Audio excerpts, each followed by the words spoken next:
And today we are very privileged to welcome Rev Paul Johnson.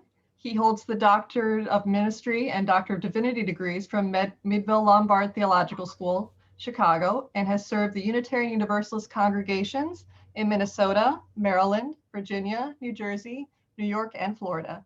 He has served 2 terms on the board of the Midville Lombard Theological School, on the Denomination Commission of Social Witness, and as president of the National Unitarian Universalist Ministers Association.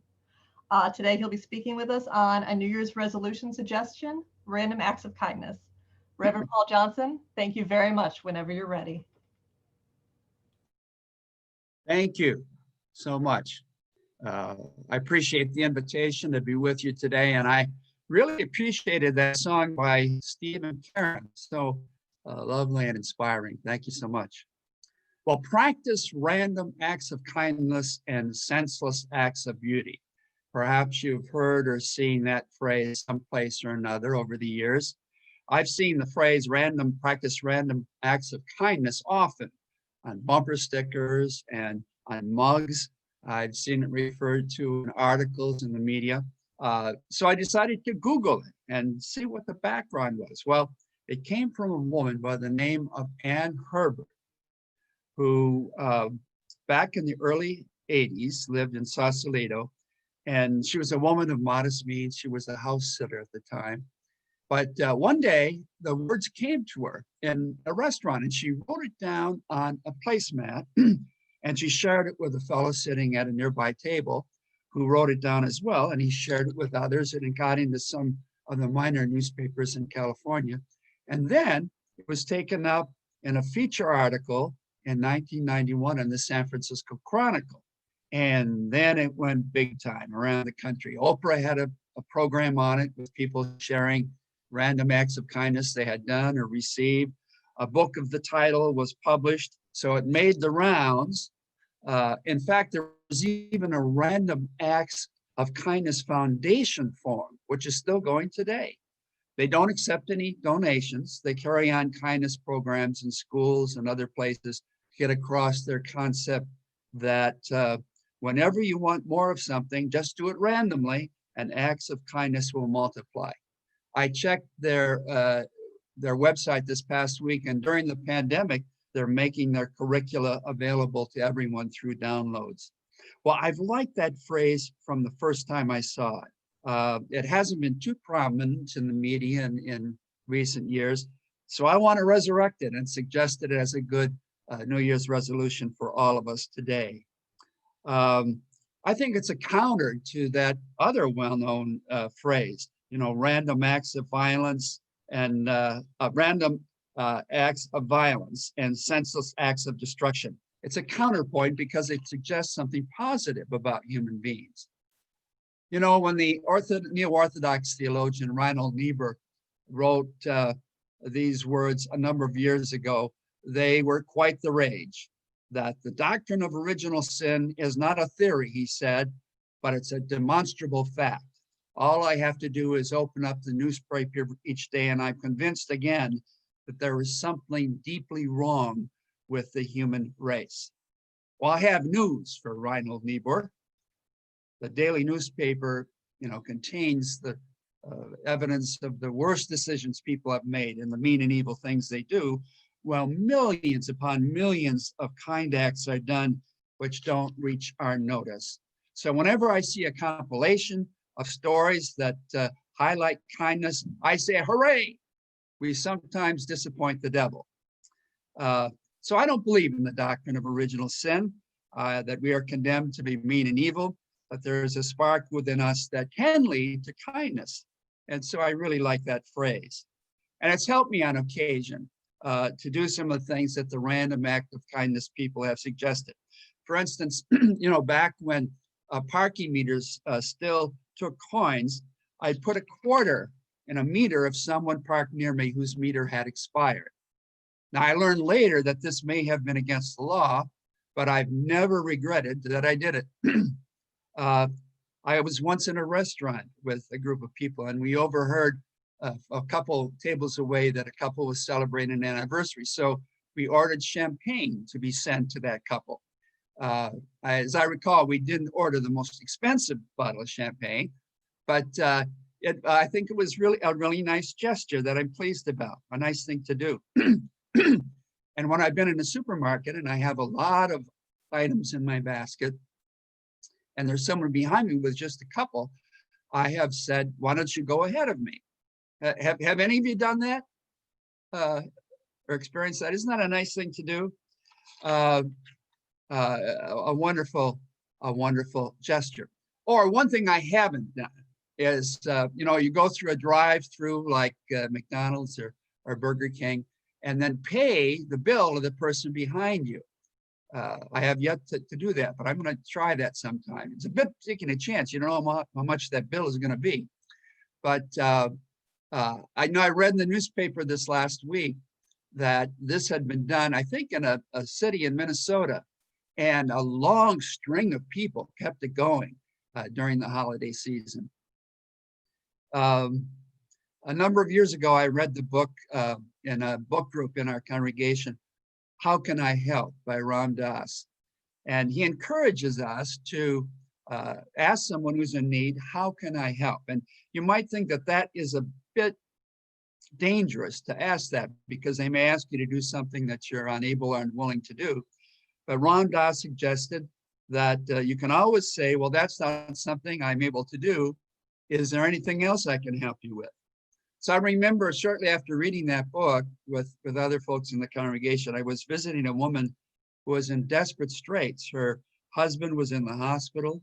She had just been released from the hospital herself. She had a cast on one arm and the other arm wasn't feeling that great.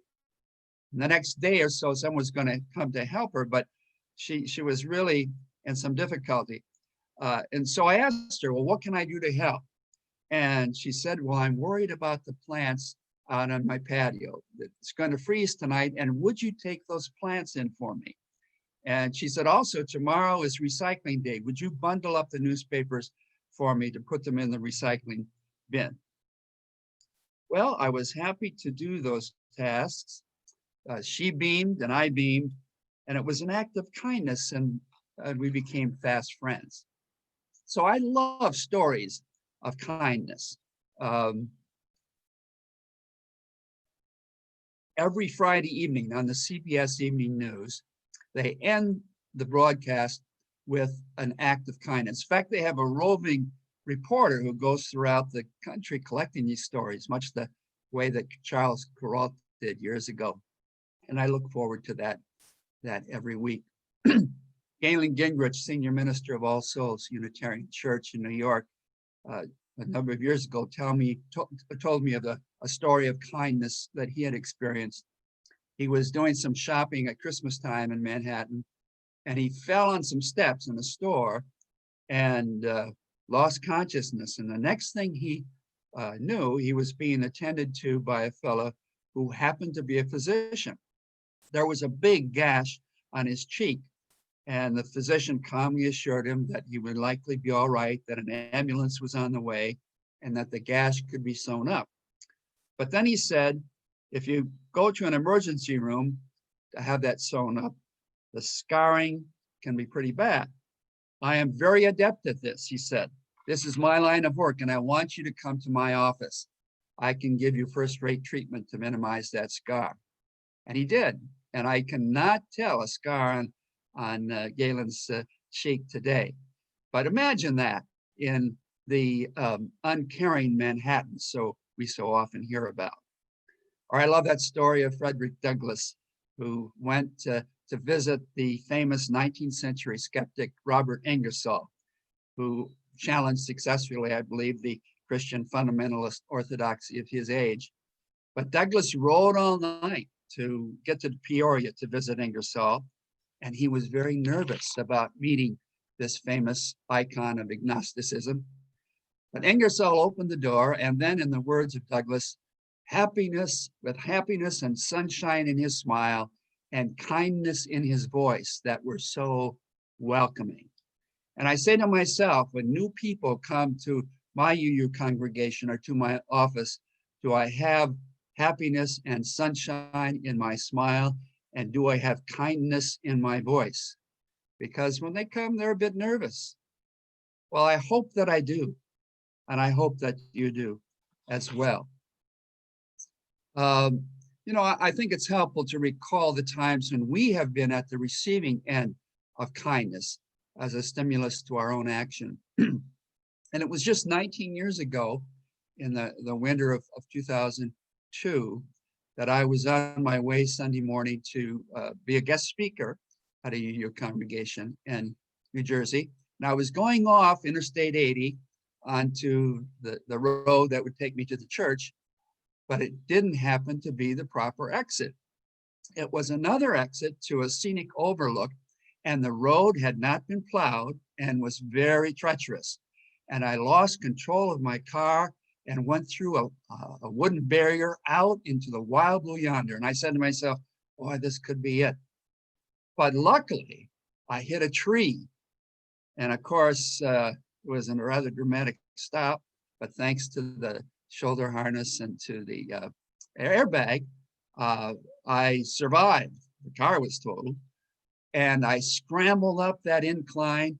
And there was a fellow who had been at the scenic overlook who came down and said, boy, I saw you go over that cliff, and I thought you were a goner. But he called an ambulance because I was not feeling too good. I had a lot of pain. I was banged up. And he gave me his phone so I could call my wife, so he could, so she could call the church and tell them that I wouldn't be there. And then I was brought to the emergency room, and the state police issued me a citation for reckless driving, unfortunately. But that fellow waited until he got his bill for his cell phone, so he knew my number and he could call me and to see how I was. And he said, I will write a letter to the judge or to the prosecutor saying that it was a very ambiguous turn and that the road had not been plowed and was treacherous, because on my ticket it had said that the road was clear, and that will help you. And by gosh and by golly, it did help me. I was able to use that letter with the prosecutor and the judge to get my charge reduced from reckless driving to obstructing traffic in one of the most astute plea bargains, I think, of all time. But just think of the kindness of that fellow at that time of my emergency. And then there's a whole issue of kindness that comes from encouragement of others. I have another personal story along this line. When I was serving the UU congregation in Silver Spring, Maryland, I was asked to serve on the Institutional Review Board of the National Cancer Institute, of the National Institutes of Health in Bethesda. And they're required by law to have a non-medical person on their board, which reviews all proposed research protocols. It's helpful, I think, for a lay person to review the informed consent documents to see that they properly convey the risks and possible rewards of a research regimen. So I was honored to be invited, but I was a little bit challenged when, before the second meeting with the board, I was asked by the chair to review a request for final accrual of patients to a research protocol. I didn't think I'd be called on to do that, but I worked diligently on it. They wanted only a few more patients to be accrued, but there had been terrible results thus far from the study with many negative physical and psychological effects. And I recommended against renewal, but the board voted against me. And I was dismayed. I was somewhat upset, and I missed something. But a couple of days later, I got a letter from the chair of that board who said, "Thank you for joining our board. I appreciate the care with which you conducted your review and you raised significant issues." And then there was something to the effect that this was likely a dead study and it was doubtful that they would accrue more patients. And what a relief that was, and what an encouragement that was to my efforts. So helpful of him to write that explicit letter of gratitude. In a way, I suppose it wasn't simply a random thing. It was well thought out.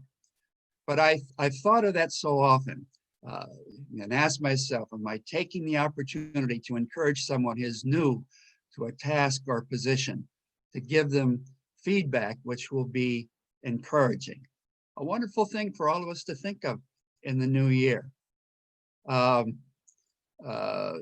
He could have said, thank you for all your diligence, but you might have considered such and such a point in your recommendation, and that would have been kind as well. Yesterday, my wife and I were on the phone to some friends in Minnesota that were part of the first congregation we served many, many years ago. And Beverly Jean related to us how she had recently been into a shoe store, and her situation is such as she needs a particular type of shoe to be comfortable. And this clerk had put herself out to the nth degree to help her get exactly what she needed and feel so comfortable with. And she said to that woman, I want the name of your supervisor because I'm going to write a letter to her and tell her how helpful you have been. Now, isn't that wonderful feedback and encouraging, kind feedback to give? You know, sometimes after someone has helped me over the phone, I've said, well, will you stay on the line and rank this? And sometimes I shrug it off because I'm busy and don't do it. But what a wonderful opportunity before you're put on that message to say to the person who's helped you, you've been so helpful to me, and explicitly say why and say thank you. And then go on to do the to answer the questions that they have for you about the service that you've gotten. Now, also, I think it's so important to realize that acts of kindness beget further acts of kindness. A number of years ago, I read an interesting article. It was one of Art Buchwald's columns, and he tells about traveling with a friend in a cab in New York City. And after their cab trip, his friend said to the driver, I want to thank you for the superb job at driving us here. The cab driver replied, are you a wise guy or something? And the friend said, no, I'm very serious. I admire the way you handled this tough traffic to get us here safely. Well, after they paid their fare and left the cab, Buchwald asked his friend, why were you so effusive in your praise? And his friend answered, well, it's just my modus operandi in life. I figure that comment, that praise of the cab driver's driving will make his day. Say he picks up 20 or so fares during the day, and he is kind to those people, and they in turn are kind to the people they work with and later to their families. I think I could have positively affected the lives of 1,000 people by those words I shared with him. Well, Buchwald was a little bit dubious, and he said, but you're depending on that one cab driver. And his friend said, well, not really. I'm going to give similar statements to at least 10 other people today. And at least 3 of them are going to come through for me. And I'll affect at least 300 people positively with my words of kindness. Wonderful philosophy and resolution, isn't it? And in 2013, I had the opportunity of taking a trip around the world. I had garnered enough Delta Sky Miles to do their trip around the world. And I was had the time because I was on sabbatical from my congregation at Shelter Rock. And I was on a limited budget. And so I determined I'm never going to take a taxi cab from airports to my hotel in the cities. And it had worked out so well in all the countries I had visited, New Zealand and Australia, and then to China, to both Beijing and Shanghai. And then I got to Moscow, and when I asked at the information desk about getting to the subway, to take the subway in, the woman said, well, you don't want to do that. It's very cumbersome. And take one of these cab drivers. And they were all wanting my business there, cost $75 to $100 to get into the city. And I said, no, I want to get to the subway. So she gave me the directions and I got to the subway. But unfortunately, it wasn't as easy as it was in Shanghai or Beijing, because there, all the stops were in English as well as in Chinese.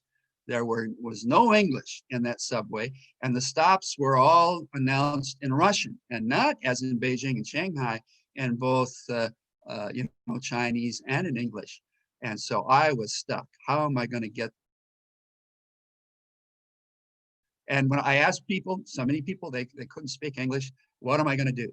Well, I got on the subway, and I was seated next to a fellow who was reading a soccer magazine. It was an English soccer magazine. I said, oh, maybe I'm in luck. So I spoke to him in English, and he spoke English. And I said, can you help me get to my hotel? Can you tell me how to get there? And he said, well, it's very complicated. You have 2 or 3 changes to make and trains. I will take you there. So he went with me all the way to my stop before my hotel. And I said, well, I think I can take it from here and I'll be able to get to the hotel. And he said, no, I want to bring you all the way so you won't get lost. And he walked me all the way to the entryway of my hotel. And I offered to give him money, and he absolutely refused it. And I was just dumbfounded at that kindness. And of course, that wasn't the only kindness that was shown to me on my trip. But later, I remember one day being in New York City, and I saw a bewildered person trying to figure out a map. And I asked that person, if they wanted my help in getting there. He said yes. And I not only showed them how to get to their destination, but I walked them there. And that was because of the kindness shown to me by that fellow in Moscow. Random acts of kindness. They're not planned. They meet all the features of kindness of William Henrich's book, Kindness in the Good Society. They are voluntary. They're not coerced. They meet the needs of another person without any ulterior motive. So I'm all for random act of kindness and commend them to you. But I think it's important to realize that sometimes what might appear kind on the surface is the most unkind thing you can do for someone. I remember once seeing a big ad in the New York Times that said, you could be killing an addict with kindness by enabling their addiction, as Dostoevsky's wife Anna did with his gambling addiction. She scrimped on household expenses so she would have funds to bail him out of his gambling debts. So she was enabling his addiction. I remember once getting a call from a parishioner now over 35 years ago, and she said, will you come and pick me up at the state hospital and give me a ride home? On the surface, it would be a kind thing to do, but I knew the total story. She was a chronic alcoholic and had been rescued many times by people in our congregation without our insisting that she seek treatment. And finally, in a drunken state, she had attempted suicide and had been detained for several days in the state hospital. And I went there to testify at her commitment hearing. And I said to the counselor there, she really needs to go to a treatment program or she's going to die. And I said, I know what her insurance is, and I will find a place that will take her if you will, release her to that program. And he said he would do it, but he didn't do it. And they were just going to release her. So I said to her, I will not pick you up, or I will tell the people at the church not to pick you up unless you agree to go into a treatment program. I've got one all lined up for you. And, she agreed to go into that treatment program. And then she went into a long-term recovery program as well. And she was sober for the next 3 years until she succumbed to heart disease. And, she thanked me several times for not being kind to her initial request, but being kind in the long run. Now, in speaking of random acts of kindness this morning, I of course am not denigrating those well-planned and well-executed programmatic kindnesses, which so many of my UU congregations have practiced, volunteering at food banks, volunteering at hospitals, providing transportation, visiting those in the hospital, helping people to get shelter. You know, two of my congregations have had the Family Promise Program to help homeless families. And those are wonderful things. And I suggest those to all of us in the year to come as well. But I want to say as well that kindness is not only important in the moral realm, but it has cash value, as William James would have said. You know, back in 1995, there was a study done at Bell Labs in New Jersey about the most effective engineers and managers within their system. And effectiveness was not correlated to those who had the best grades in their graduate programs, or it wasn't correlated to intelligence quotient. The correlate was that the most effective people were those who were kind, because at the time of crisis, they were at the center of a communication network, because they were trusted, and they were trusted because they were kind. So this morning, as we begin a new year, I close with a story from the Talmud, that repository of ancient Jewish legend, about how the site for the holy city of Jerusalem was established. The story goes like this. There once were two brothers who farmed together. They had fields together, and they would harvest their grain together, but they had separate granaries. Half would go to one brother's granary and one half to the other. But one brother was single, and the other brother had several children. The single brother said to himself, you know, it's not fair that this should be a 50-50 proposition. I only have myself to care for, but my brother has his entire family to provide for. And so at night, he would periodically go out to the granary and take some grain from his own bin and place it in his brother's bin. The other brother began to think of how he had several children to provide for him in his old age, and that his brother had no one. And he said to himself, it's not fair that this is a 50-50 proposition. So from time to time, he would take grain from his own bin and place it in his brother's bin. One night, they bumped into each other, and they embraced each other in tears and love and in kindness. This said, Yahweh said to himself, this will be the place for my holy city. Now, may such kindness be evident in us in this new year. So may it be. Amen.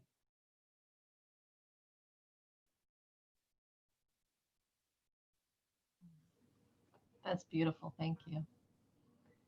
If we have anyone with questions or comments, feel free to unmute. Just wave your hand and let me know. And just a reminder, this is still being recorded.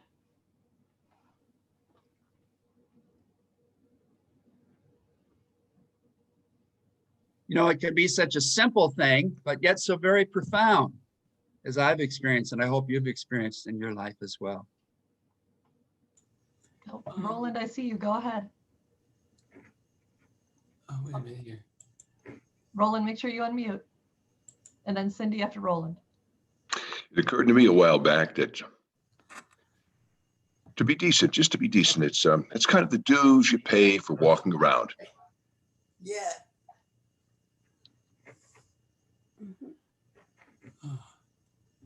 Okay. Cindy, go ahead. Okay. When you first started talking, Reverend, about acts of kindness, I remembered instantly that many years ago, I was in Kalamazoo, Michigan. It had been snowing very much.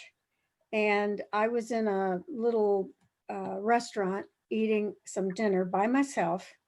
And this young man with a Hispanic accent walked into the restaurant and said, "Who has a Plymouth blah, blah, blah in the parking lot and they've left their lights on and the battery's gonna run down. And this man was not coming into the restaurant. He's parked his car to come in and let somebody know that they weren't going to have a car battery working after they finished their dinner. And I've never forgotten that. I'd also like to say one habit I have especially when I travel, is I try to look for opportunities to help to take pictures of people taking pictures of each other so that the whole family comes together, especially if I'm in a foreign place. And I like to fight the ideas of the ugly American. So it's just something a person can do that takes nothing, you know. That's all. Thank you, Cindy. Yeah. Stephen Karen? Oh, where'd they go? Oh, Stephen Karen, if you want to unmute, do you have a question? Okay, Oh. yes. Can you hear? Can you hear? Okay. I really liked what Reverend Johnson said and all the other examples. Sometimes we have an opportunity to do a random act of kindness. And I was thinking, my mother's funeral was in December of 2006. We were driving up in New Jersey, and my favorite aunt and her family lived near Red Bank, New Jersey, a little town called Little Silver. And they said, we're going to be just together, all of us. And we said, well, it'd be too bad not to see them. So we were driving on the Garden State Parkway, and we stopped at a rest stop. And this woman came up to us, in tears, and she said, somebody dropped me off here and just drove away, and I have to get back home to Red Bank. And we looked at each other and said, we just have to help her. It doesn't matter. And so she got in, we drove up there, and it felt right to do that. And then we said, well, as long as we're here, we'll call my aunt. And they said, come on over. And we went over, had a wonderful time. And so not only did we help the person, but out of that, we had a wonderful visit with some of my favorite relatives. Thank you, Steve. Mm-hmm. Oh, Teresa, go ahead, Teresa.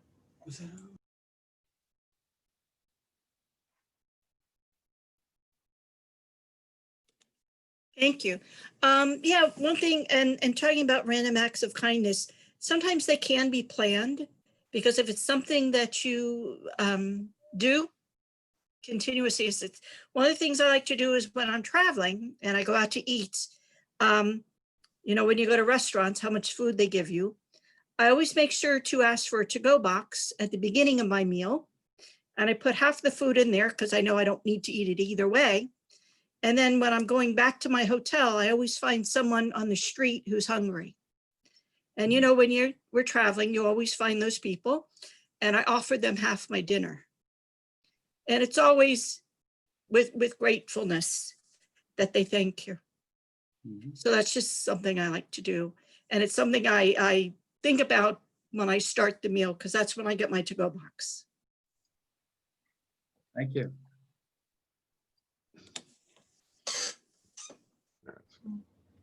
Anyone else want to share any questions or comments? No? Oh, Eugenie, go ahead.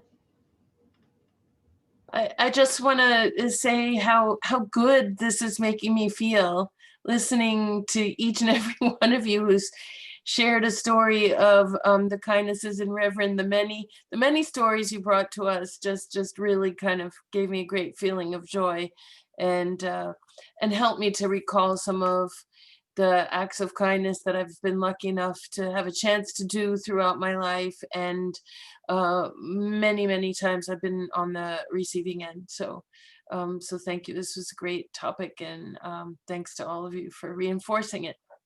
You're welcome. And you know, the nice thing, one of the problems, of course, with resolutions so often is that they're, you know, not followed, and we forget about them by February 1st. But this is something, even if you forget about it, you can always remember during the course of the year and get back on track. So